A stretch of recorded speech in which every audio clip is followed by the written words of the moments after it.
Welkom bij Extra Journaal, nieuws uit Curaçao, vers van de pers.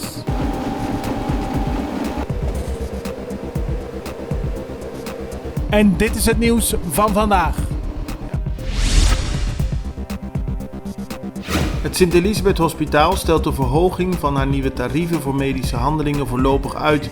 Eerder deze maand ontstond commotie over de hoogte van de nieuwe tarieven. Het CEOS heeft laten te weten te wachten met de invoering van de nieuwe tarieven na overleg met de minister van Economische Ontwikkeling. Het ziekenhuis heeft een brief gestuurd naar de Curaçaose verzekeringsbedrijven. Daarin laten ze weten dat ze weliswaar bevoegd zijn om nieuwe tarieven vast te stellen, maar liever wachten op een akkoord van de minister. Oud-minister van Financiën George Jamroudine zegt ervan overtuigd te zijn dat hij vrijspraak krijgt op alle zaken waarvoor hij momenteel voor de rechter staat.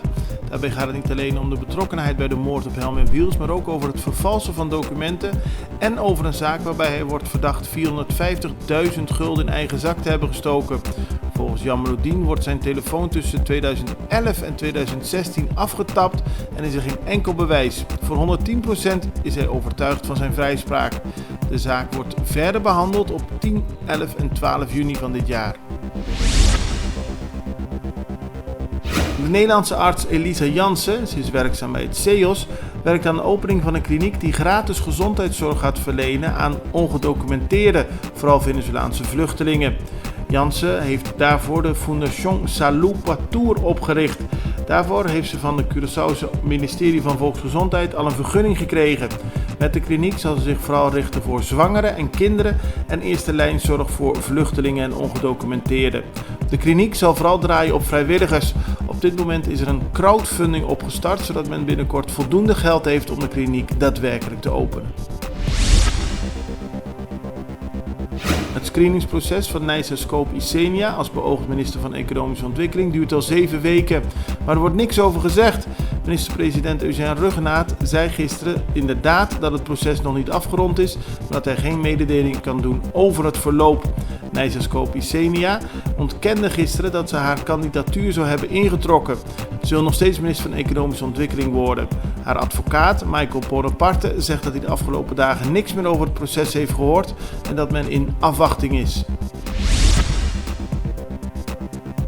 Curaçao heeft weer een mooie Marcha di CU achter de rug. Bijna 40 groepen liepen gisteren over straat ter ere van ons oogstfeest.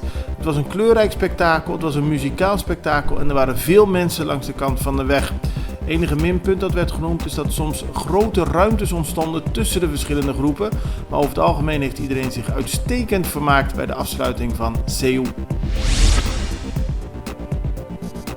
Curaçao heeft het heel goed gedaan tijdens de Carifta 2019 op de Cayman Islands. In totaal zijn er 7 medailles binnengehaald, 4 voor de zwemmers, waarbij 2 voor Shade Narciso, waaronder een gouden.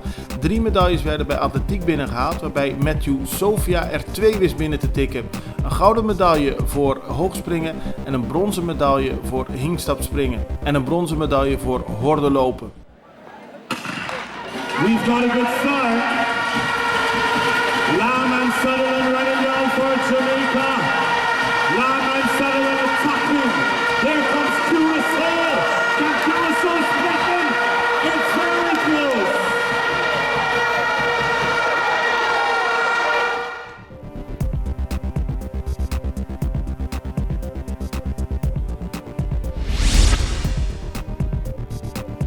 Bij een nieuwe aardbeving op het Zuid-Filipijnse eiland Samar zijn dinsdagochtend zeker 16 doden gevallen. De beving had een magnitude van 6,5 op de schaal van Richter.